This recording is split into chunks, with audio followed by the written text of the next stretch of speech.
Olá, graça e paz, sejam bem-vindos ao podcast Paz na Montanha. É um podcast da Igreja do Calvário em Petrópolis. Eu sou Alex Cordeiro e estou caminhando com vocês nessas conversas aqui, juntamente com a Michele. E hoje, especificamente, nós vamos falar de um tema que é muito importante, muito interessante para todos nós, que é casamento, perdão e pequenas mortes diárias. Casamento, perdão e pequenas mortes diárias. Nós sabemos que o casamento é uma bênção. Deus criou o casamento. Deus formou o homem e a mulher e os colocou em aliança para viverem juntos. Casamento é uma bênção. Mas depois da queda, o casamento muitas vezes também se torna um campo de batalha. Um lugar onde travamos guerras, um lugar onde ferimos e somos feridos.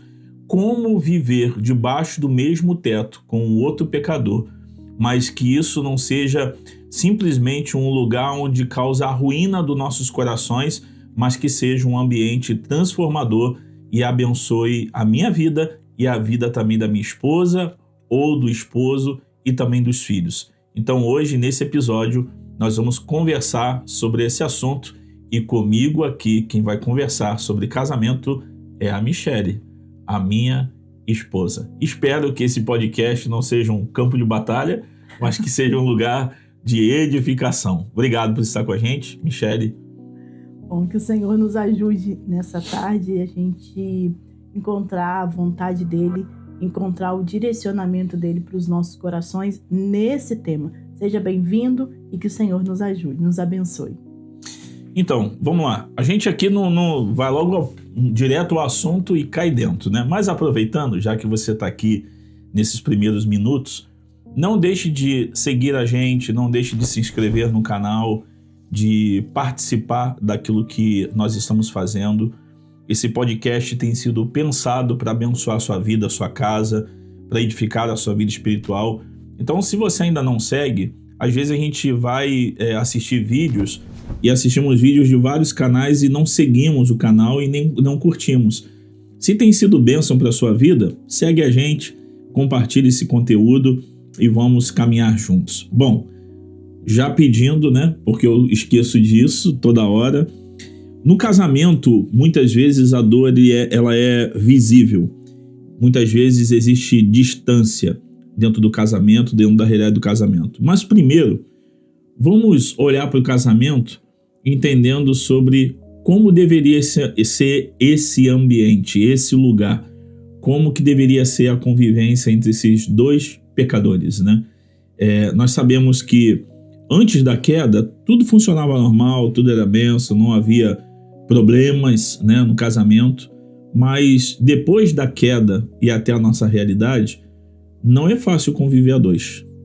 Como que a gente pode olhar para toda essa dor visível no casamento, os conflitos que tem, a distância emocional, a comunicação quebrada, disputa por razão, egoísmo, vontade de fazer a sua vontade, manipulação, falta de carinho, falta de respeito, falta de consideração, vida sexual ruim, rotina sem comunhão e... Vou parar por aqui.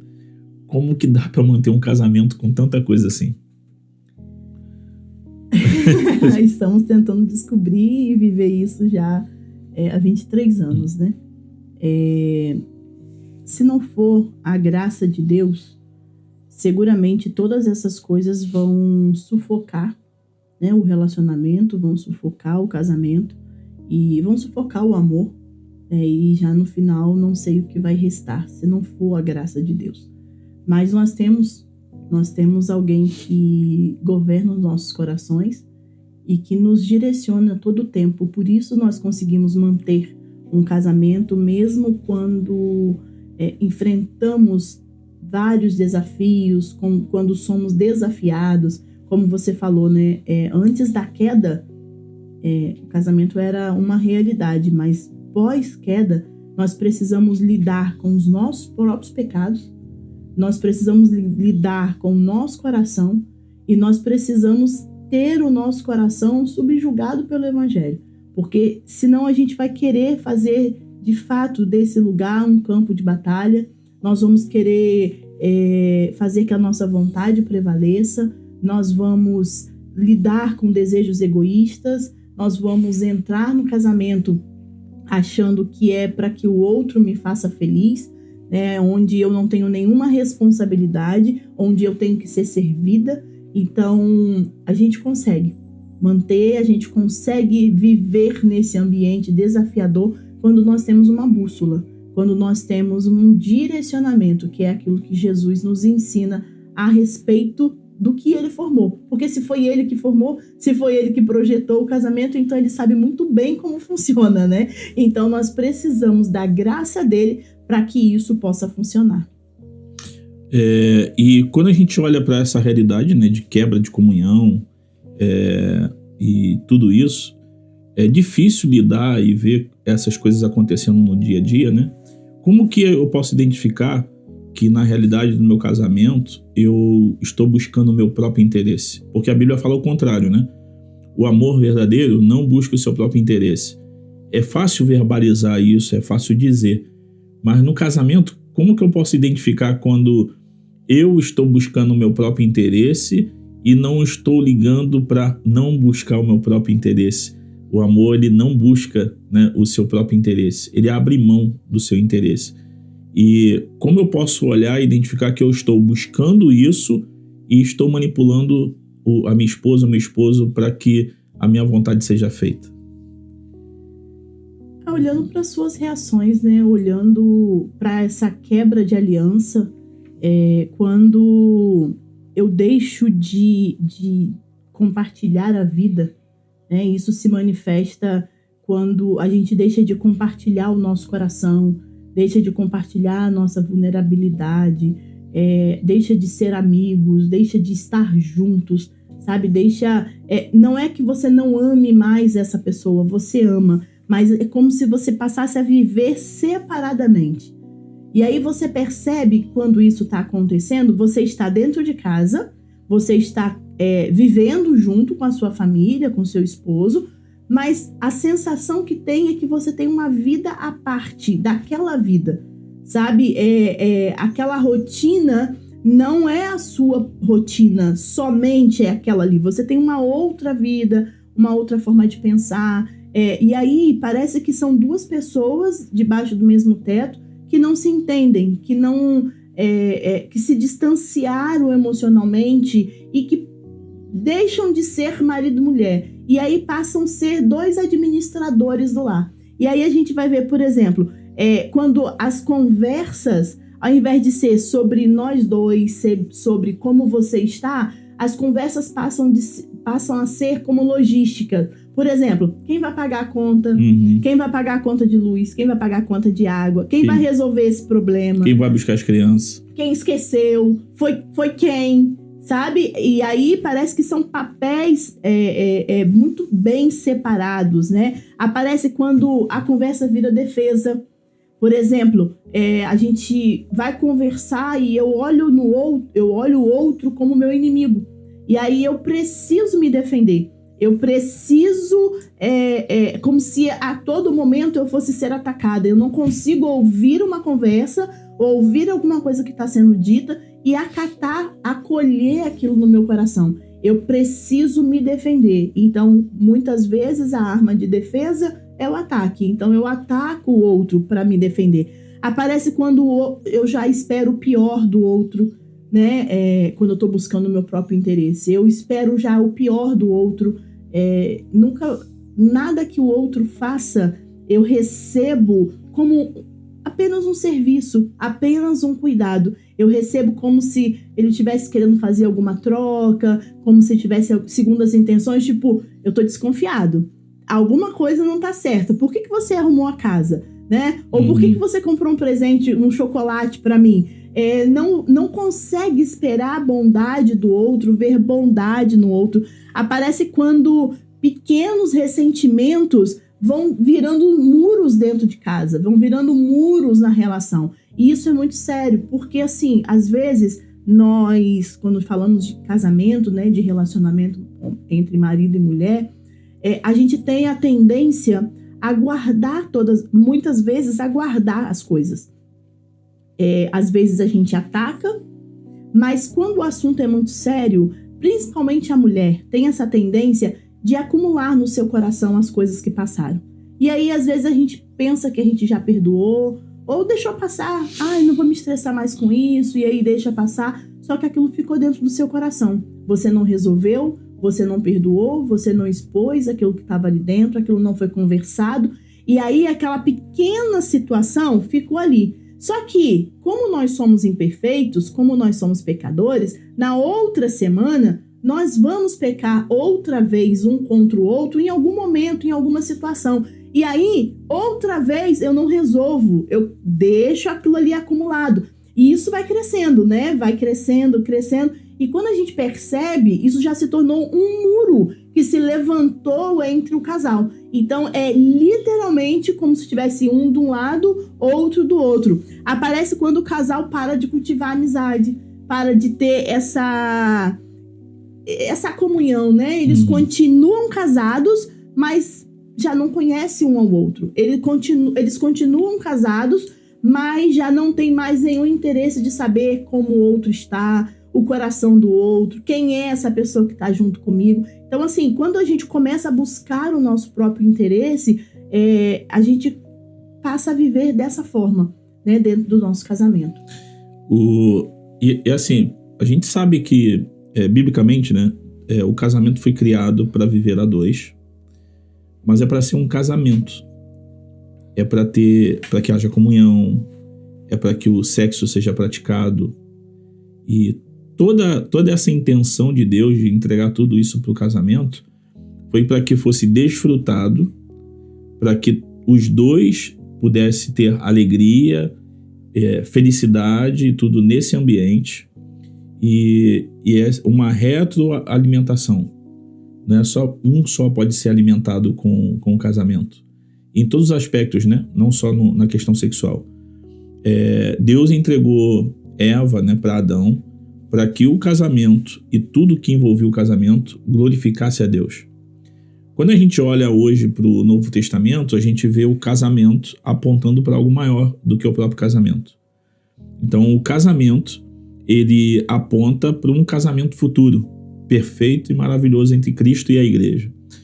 Olhando para esses aspectos, né, tanto escatológico quanto prático da realidade da criação, o casamento ele deve ser um ambiente, um lugar onde a glória de Deus habita e está. E ele, pós-queda, é um ambiente também usado para discipulado, para desenvolvimento e crescimento. Quando eu não tenho uma compreensão correta, né, sendo um cristão, sobre essa realidade, de verdade o casamento se torna um inferno.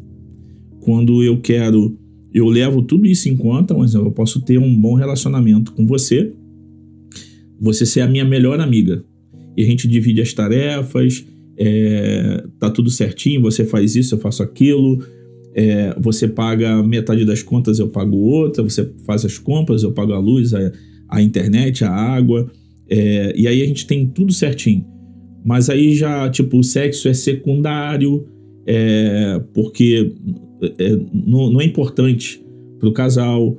Estar junto também não existe cobrança. Eu passo tempo com os amigos, eu vou jogar bola, videogame e fazer churrasco, café gourmet e fazer crossfit, jogar vôlei, jogar futebol, sei lá. Você faz tudo isso? Eu não.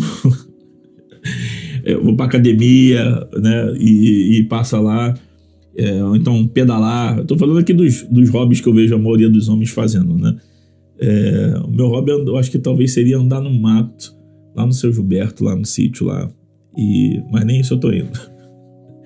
Olhando para toda essa realidade, você vê bons amigos hoje em dia, mas não existe casamento, porque convém também dividir conta, morar num apartamento, cada um paga metade. A gente vê muitos casais indo para esse lugar, não se importa se o outro tem uma vida fora do casamento, desde que não traga para dentro de casa e não cause dano.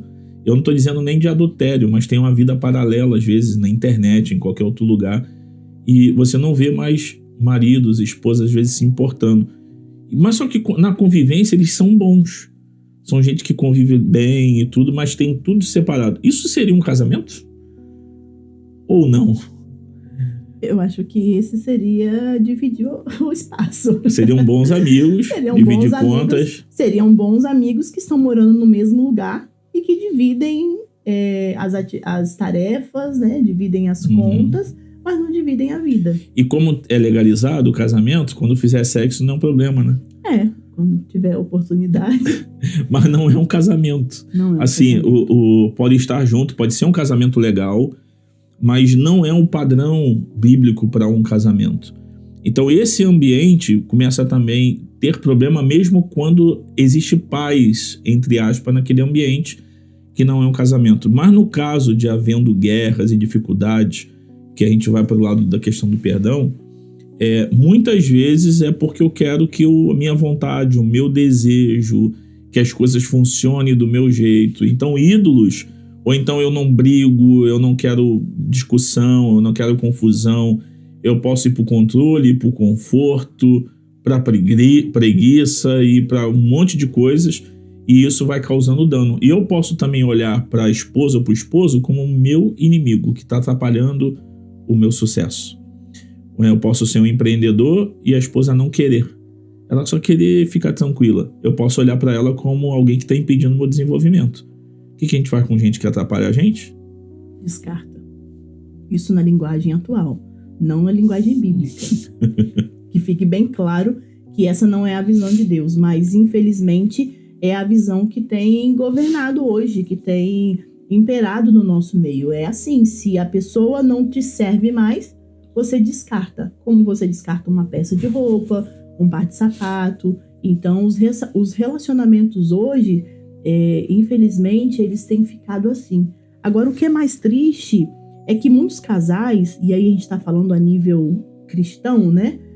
Nós sabemos que a nível cristão, o divórcio não é algo, não é um desejo de Deus para a família. O divórcio não é algo que Deus tenha preparado ou que isso acontece, mas acontece por causa da dureza do coração. Não é porque Deus quis que acontecer. Não é a vontade de Deus. Então, assim, por saber que não é a vontade de Deus, muitos casais não se separam oficialmente.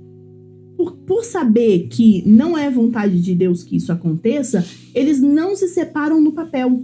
Eles não vão lá e assinam no cartório e saem um sai da casa, vai viver sua vida. Não, eles permanecem dentro de casa. Porque eu preciso mostrar para as pessoas que eu ainda estou casado. Eu preciso sustentar isso, sustentar essa imagem. E eles até conseguem sustentar. Eles saem juntos, aparecem nas fotos juntos, eles vão à igreja juntos, eles estão nos ambientes sociais, até saem juntos. Porém, quando eles chegam dentro das suas casas, cada um vai viver a sua vida. Cada um vai viver, resolver os seus problemas. Não há mais essa unidade. Perderam essa unidade. E isso é que é mais triste. Porque no mundo, as pessoas descartam um outro. Não tá dando certo, cada um vai pro canto, cada um vive a sua vida e tá bem. Só que dentro da igreja, não. Dentro da igreja, nós odiamos ou condenamos o divórcio. Mas viver dessa forma é aceitável. Porque as pessoas não estão vendo.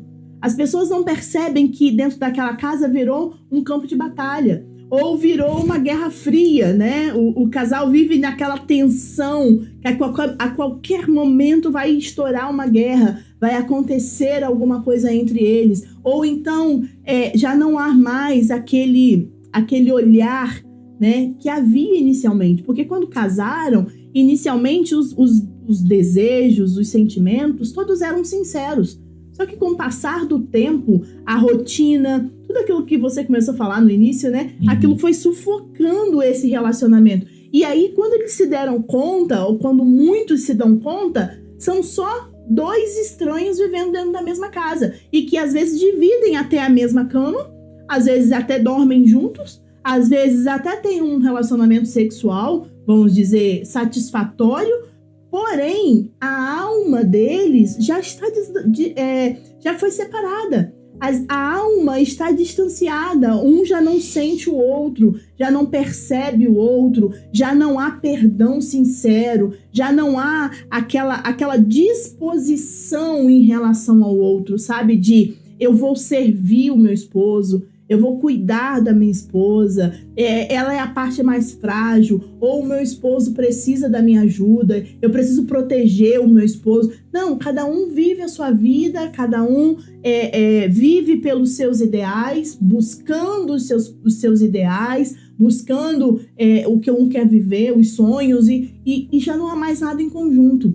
E nem o evangelho é dividido, no sentido de nem o evangelho une esse casal. Por quê? Eles não vivem mais pelo evangelho. Eles passaram a viver pelos seus desejos, passaram a viver pelos seus pensamentos, passaram a viver pelas suas ideologias ou pelas ideias do seu coração. Porque assim, quando a gente casa, a gente não sabe o que é um casamento, na verdade, né? Nós não sabemos. A gente vai descobrir no decorrer, né, da nossa vida, a gente vai descobrir o que é estar casado, o que significa perdoar, o que significa essa morte diária, o quanto estamos dispostos a morrer diariamente para que esse casamento seja solidificado, o quanto estamos dispostos a abrir mão da nossa vontade, abrir mão muitas vezes da nossa liberdade, abrir mão do nosso egoísmo. Isso tudo é um desafio quando a gente se casa. Só que assim, isso é um desafio a ser vencido no início do casamento. Porque na maioria das vezes, né, não sempre, mas na maioria das vezes são casais imaturos, bem jovens, ou que não tão jovens, mas que não aprenderam a dividir a vida, né, não aprenderam a dividir suas coisas, dividir o seu espaço. Só que assim, 10 anos de casado, isso não pode permanecer. O evangelho já deveria ter mudado. Ou eu já deveria ter permitido Jesus mudar o meu coração. E eu não ser mais essa pessoa egoísta, essa pessoa autocentrada, tudo é pra mim, tem que ser do meu jeito. O homem ideal é o homem que lava, passa, cozinha, limpa, faz todas as coisas. Antigamente era o cara que ia pra guerra, né? E assim, e aí a gente percebe que a ideia que nós temos de casamento é alguém nos servindo. É alguém morrendo por nós. É alguém abrindo mão de tudo por nós. Mas e a minha parte? E a minha parte? Eu também devo me sacrificar. Eu também devo servir. Eu também devo amar de forma sacrificialmente. Sabe? Em mim também precisa haver essa disposição de perdoar. Essa disposição de andar mais uma milha. Essa disposição de conversar, de expressar o que está sendo dito, de colocar as claras, né, vamos dizer, o mal entendido que às vezes acontece e às vezes a gente não resolve. Então eu acho que ambos precisam trabalhar para que esse casamento dê certo. Ambos precisam reconhecer os seus erros, ambos precisam olhar para Jesus e achar graça para que possa fazer com que isso funcione. É lógico que a maioria das pessoas, quando entram no casamento, vem com desejos legítimos. Amor, parceria, intimidade e tantas outras coisas, né? Segurança, cuidado, que vem no coração às vezes para querer casar. E muitas vezes esses são desejos legítimos, mas esses desejos legítimos se tornam exigências absolutas. E isso, às vezes, como você está dizendo, passa a ser imposto sobre a vida do outro. Então, eu quero que faça isso. Então, quando o outro não corresponde, eu vou cobrar, manipular. Eu vou, de certa forma, me fechar, atacar, fugir, até fazer o outro fazer a minha vontade. Nos tornamos adultos, mas continuamos fazendo pirraças de criança. Como que isso é importante? Porque eu posso ter me tornado um adulto, mas eu cresci fazendo as pirraças desde a infância para manipular um pai e a mãe, e agora é o esposo, a esposa. Então, acaba fazendo tudo isso, os desejos legítimos, agora eles são, por causa do pecado do coração, eles agora são usados para poder manipular e dobrar o outro a fazer nossa vontade. E aí começam os grandes problemas dentro do casamento. Então, rancores, desafetos, se torna de verdade um campo de batalha, o outro se torna um inimigo, então começa ofensas. Tem gente que é mais calado, cobra de uma forma diferente. Os que falam demais, fere de uma forma diferente. No final, todo mundo fere de alguma forma. Só que claro que quem fala mais é mais visível. Mas eu posso maltratar alguém com meu silêncio, fazendo coisas para fazer o outro se sentir pior. Ou então manipulando para que eu tenha o que eu quero. A gente trabalha, né, e cuida de casais já há um bom tempo, né? Eu acho que isso tem nos dado a experiência de ver muitas e muitas coisas. E é terrível você olhar e ver muitas vezes o marido manipulando a esposa só para ele conseguir o sexo.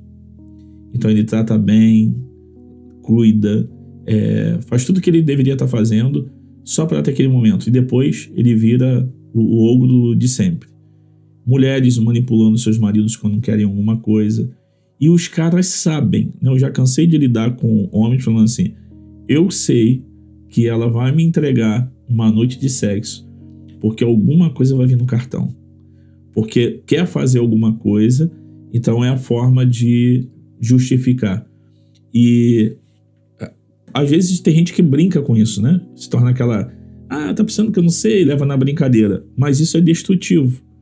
E aí eu tô falando aqui usando o sexo, mas em tudo, né? Que isso pode ser usado para poder destruir, manipular, palavras que são usadas às vezes para destruir de verdade reputação e identidade, muitas vezes do esposo ou da esposa. Mulheres que acabam com seus maridos com as palavras que são ditas e vai destruindo a identidade daquele homem. Homens que destroem a identidade em Cristo e a identidade normal, comum daquela pessoa, até aquele homem ou aquela mulher passa a acreditar de que aquilo que está sendo dito sobre ele ou sobre ela é a verdade absoluta. E esquecem que são filhos de Deus, de que são pessoas dignas, que são seres humanos, e nós olhamos e vemos pessoas sendo destruídas pelo relacionamento conjugal e às vezes não sobra mais nada.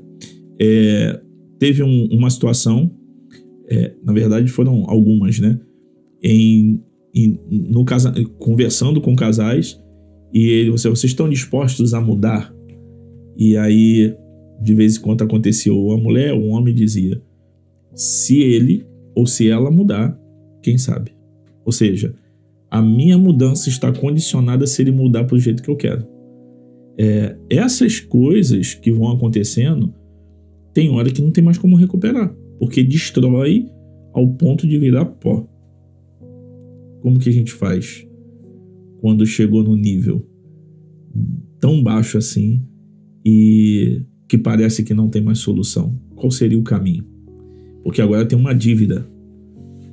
Agora o outro me deve perdão, me deve desculpa, me deve pedido de perdão, me deve. Aí os dois agora ficam com dívida um com o outro. Qual é o caminho para essa dívida? O caminho é o arrependimento, né? Eu acho que o caminho é o arrependimento, porque a gente se esquece que nesse enrolo todo aí que você mencionou, nessa tristeza que você acabou de descrever, porque isso nunca foi descrito por Deus e nunca foi o desejo de que as famílias e os relacionamentos se tornassem assim. Então, a gente se esquece que esse homem e essa mulher que está diante de mim, ele é meu irmão em Cristo. E a imagem? E semelhança de Deus. Então, eu estou atacando o meu irmão, sabe? Eu estou pecando contra o meu irmão.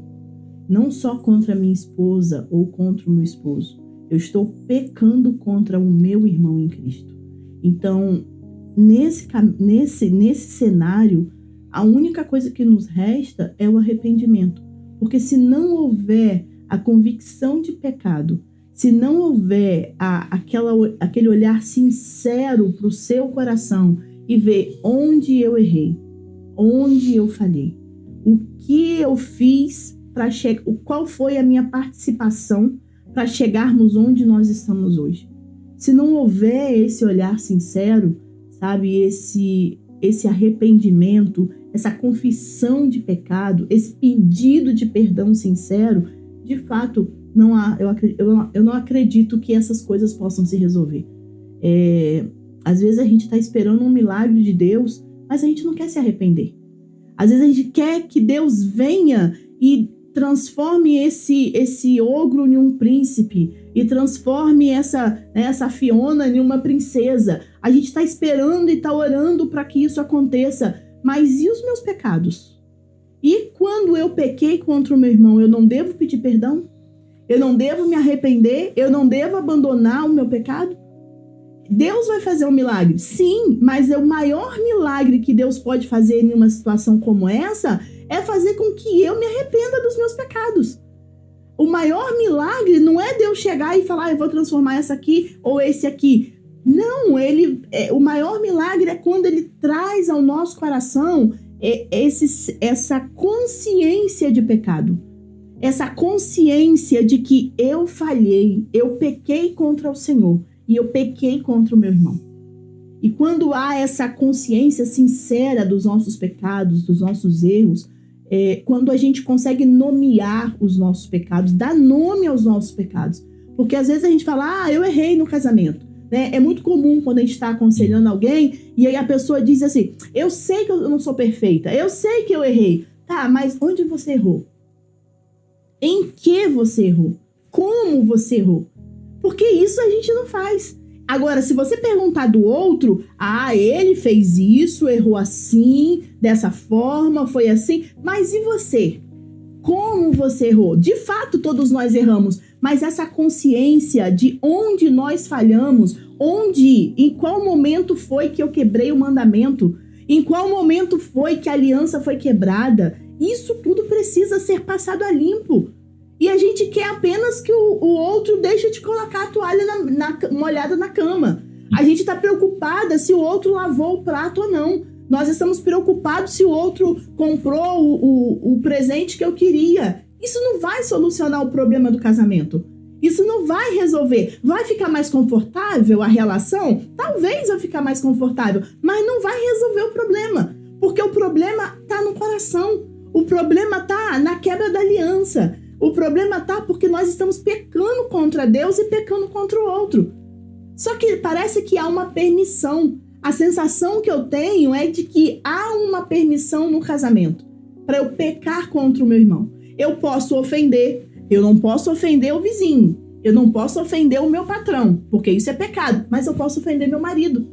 Eu não posso falar mal, do meu pastor, eu não posso falar mal do meu amigo, porque a Bíblia diz que isso é pecado, mas eu falo mal do meu marido.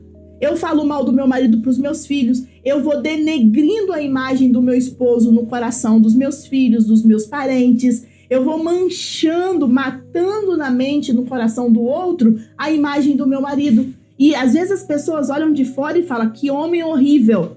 Mas nem conhecem esse homem, eles só conhecem o que aquela mulher estava dizendo, ou o que aquele homem estava dizendo. Então, assim, nós partimos desse princípio de que pecado é pecado. Seja no casamento ou fora do casamento. Então, se eu estou pecando contra o meu irmão, se eu estou ofendendo, atacando a masculinidade dele, atacando a identidade dele, ou atacando a feminilidade daquela mulher, matando o coração daquela mulher, se eu estou fazendo isso, eu estou pecando.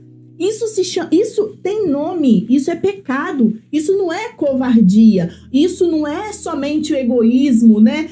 É porque eu sou um pouco egoísta. Não, você é um pecador e você está pecando. Os seus desejos pecaminosos estão reinando no seu coração e você está destruindo o seu esposo, você está destruindo a sua esposa, você está destruindo o seu casamento, que é algo sagrado, que é algo criado por Deus, para a glória do nome dele. Isso se tornou qualquer coisa, menos um lugar onde reflete a glória de Deus. Por quê? Porque naquele casamento nós temos pecadores e pecadores não arrependidos. Essa é a questão. Pecadores não arrependidos. Pecadores que não conhecem os seus pecados, não reconhecem os seus pecados e não se arrependem. Então, cada dia vai ficar pior. Cada dia a ofensa vai ser maior.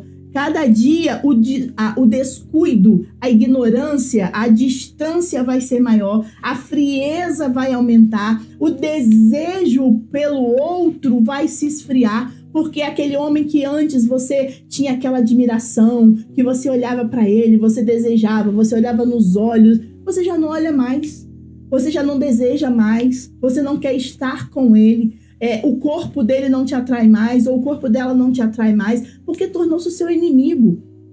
E os seus olhos e o seu coração passou a ser dominado pelo pecado mesmo. E aí só o arrependimento para que isso possa entrar, para que essa situação comece a se resolver, né? Para que comece a se resolver. Então, ao invés da gente ficar orando e pedindo a Deus que venha com uma varinha e bata na cabeça do sapo e transforme ele no príncipe, ou na cabeça da Fiona, transforme ela numa princesa, ore para que o Senhor converta o seu coração. Porque isso vai ser efetivo. Ore para que o que está aqui dentro seja transformado, não o exterior. Porque às vezes o exterior vai ser transformado, mas se o interior não for, não haverá mudança.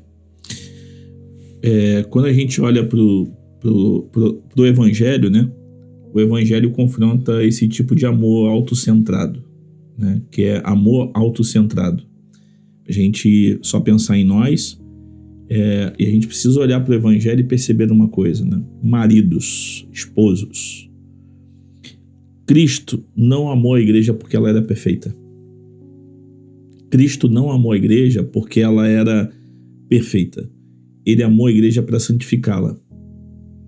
Ele não amou porque ela era perfeitinha, porque ela estava no padrão. Pelo contrário, ele amou a igreja para santificá-la. A Bíblia diz que o amor desse esposo, Jesus, é sacrificial. Quando nós estamos no casamento, né, eu preciso entender de que eu sou convidado a entrar no casamento para servir, não para ser servido. É para lavar os pés, é para cuidar, é para andar mais uma milha, é para continuar cuidando. Então isso significa de que eu preciso sim confrontar, eu preciso sim pregar o evangelho, eu preciso sim discipular, mas casamento é um lugar de serviço, é um lugar de sacrifício e é um lugar de perdão. Também é dentro do casamento que Deus aperfeiçoa o fruto do Espírito em nossas vidas. Domínio próprio, amor, mansidão, temperança, e aí a gente precisa olhar e ver que no casamento Deus aperfeiçoa a nossa identidade em Jesus, nos usa para discipular o outro, e quando existe evangelho dentro do casamento, todos esses pecados do coração e desejos e falta de entendimento, o evangelho trata de colocar essas coisas no lugar. E é por isso que casamento e igreja só dá certo se o evangelho estiver no centro da vida. Senão nós somos os primeiros a destruir tudo. E isso vai aparecendo nas pequenas coisas. As mortes diárias. Eu acho que hoje eu estou mais morto do que antigamente. Nas mortes diárias.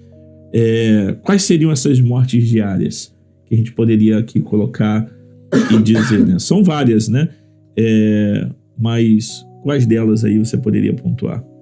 Por exemplo, pedir perdão primeiro. É uma morte diária. Verdade. Porque eu vou ter que matar o meu ego. Eu vou ter que engolir tudo aquilo que eu queria jogar em cima do outro. E eu vou lá e eu peço perdão. Isso é uma morte diária. Não usar o erro antigo também como uma arma. Querer atacar o outro por aquilo que ele fez no passado. Se esquecemos, se perdoamos, zerou a conta. Eu não tenho que trazer mais à tona. Porque se eu perdoei, significa que zerou. Então, vamos ter outros problemas, mas aquele problema já foi resolvido, né? É escolher uma palavra branda quando você estava com vontade de atacar e você escolheu uma palavra branda. Isso é uma Afasta o furor, né? Desvia o furor. É uma morte diária, né? Abrir mão de vencer uma discussão em prol de você cuidar da relação. Porque às vezes nós queremos vencer só para provar pro outro que a gente tá certo. Só que quando a gente entra nesse caminho é muito perigoso, porque a gente começa a servir os ídolos do nosso coração. Então abrir mão também de você vencer uma discussão, de você provar que você está certo, também é uma morte diária. Porque vai ter momentos que a gente vai ter que insistir. Mas será que todos os momentos a gente tem que insistir? Será que em todos os momentos eu tô certa? Será que em todos os momentos eu tenho a razão? Seguramente que não. Então, entender que agora é hora de parar. Agora é hora de abrir mão. Agora é hora de vamos orar. Agora é hora, vamos entregar isso ao Senhor. Já que nós dois não conseguimos resolver, vamos entregar ao Senhor para que Ele resolva, para que Ele julgue, para que Ele nos oriente. Vamos fazer isso? Isso é uma morte diária, porque a gente está deixando de exercer um direito ou alguma coisa que nós achamos que tem direito e nós abrimos mão para que a gente tenha paz dentro de casa. Quando a gente fala de perdão, né, a gente tem aqui um caminho do evangelho para a gente lembrar da aliança, o perdão e o serviço. E aqui vai um micro sermão para você, né? O caminho do evangelho para o casamento passa por 3 realidades. A primeira, a aliança antes de conveniência, que é o casamento, que o casamento bíblico ele não é apenas não serve enquanto me satisfaz, enquanto me serve. É um compromisso, uma aliança diante de Deus. Segundo, perdão com verdade. O perdão cristão não nega o pecado, ele leva o pecado à cruz. Eu não ignoro o pecado do meu irmão, mas eu levo esse pecado à cruz. Terceiro, serviço como reflexo de Cristo.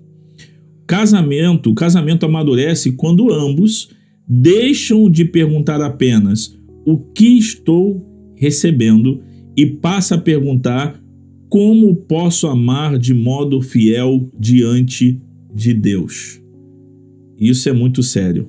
Colossenses 3 diz assim: acima de tudo isto, porém, esteja o amor, que é o vínculo da perfeição. O amor que é o vínculo da perfeição. Esse amor aqui não é sentimento solto, não é só isso. Mas esse amor aqui esse amor é formado pelo Evangelho.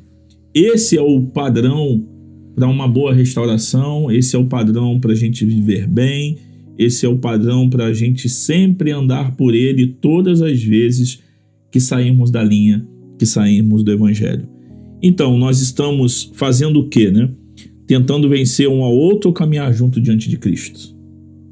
Qual outra reflexão que poderíamos ter? Ou para uma boa comunicação, um bom entendimento, qual o caminho que nós poderíamos andar? Troquem acusações por frases honestas, né? Ao invés de você nunca me ouve, você nunca isso. Então tente dizer, eu tenho me sentido sozinho nessa área e eu queria conversar. É uma forma de você dizer o que você quer, pedir atenção, mas sem atacar o outro. Para o perdão? Perdão não é uma ferramenta para evitar mudança. O perdão, ele abre caminho para o arrependimento e construção. Para a igreja. Casais precisam de comunidade. Não espere a crise ficar insustentável para você buscar ajuda. Hoje eu estava lendo um material falando sobre homens. Que homens casados precisam de comunidade. E eu achei interessante, né? Me chamou a atenção e aí eu fui dar uma lida rápida e eu achei muito pertinente para os nossos dias. Porque nós temos os homens, eles saem para jogar bola, eles saem para jogar um vôlei, para ver um futebol, para fazer um churrasco, mas muitos homens não têm esse lugar de vulnerabilidade, esse lugar onde ele senta para conversar, onde ele senta para ser discipulado por homens mais velhos, por homens casados que tenham mais experiência. Então, homens casados precisam de comunidade. E eu digo que mulher casada também precisa de comunidade. Nós precisamos ter esse lugar de vulnerabilidade, onde eu possa expressar a minha dificuldade, a minha dor, ser ensinada, ser cuidada, ser discipulada, ser confrontada no meu erro. Porque se eu não for confrontada no meu erro, eu nunca vou mudar. Eu vou achar que eu sempre estou certa. Então, nós precisamos da comunidade, porque a comunidade vai fazer isso com a gente. Pessoas vão olhar pra gente e vai dizer, poxa, mas você está fazendo isso? Você está agindo dessa forma? O evangelho não diz assim. A palavra de Deus ensina diferente. Então, nós precisamos de comunidade. E por que Petrópolis precisa de bons casamentos? A cidade. Porque a cidade precisa de casamentos que testemunham a graça. Não casamentos perfeitos.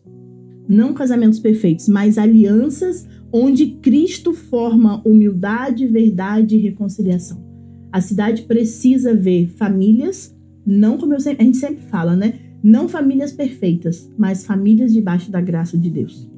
Às vezes nós queremos ter uma boa célula, um bom grupo pequeno, mas o primeiro grupo pequeno que já temos, que é a família, não corresponde com o grupo pequeno que temos no dia da semana como igreja. Sim. Então, se pensarmos dessa forma como igreja, deveríamos de verdade olhar e falar assim, eu preciso ter um bom grupo pequeno que glorifica a Deus, a minha casa. Esse é o primeiro grupo pequeno de testemunho para o desenvolvimento de uma igreja. São casamentos e famílias abençoadas, e nos esquecemos disso. Às vezes nós temos bons grupos pequenos na comunidade e um grupo pequeno muito ruim dentro de casa. Existe esperança para todos nós.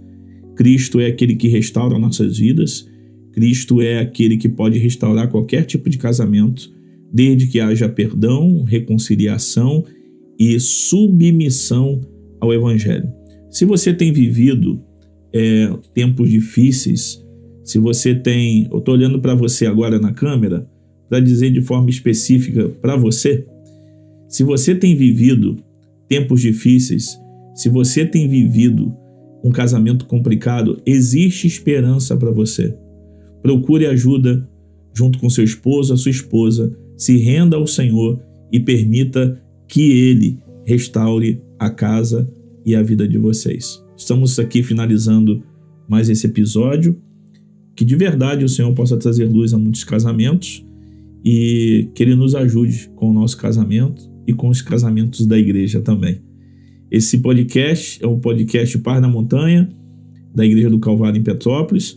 Se você não tem ninguém para te ajudar, se você não tem um pastor para te ajudar, se você não tem gente perto para te ajudar, se você não é um cristão, nós estamos à sua disposição. Dê um jeito de fazer contato conosco e a gente vai dar um jeito de ajudar você.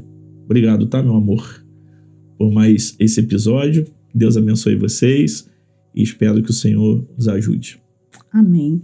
E eu espero que o Senhor também nos ajude a nos arrependermos quando nós pecarmos um contra o outro, que possamos juntos ir aos pés da cruz, porque lá é que nós vamos encontrar solução para o nosso casamento, para a nossa família, para os nossos corações, porque eu acho que o mais importante é isso, é quando nós nos rendemos a Jesus.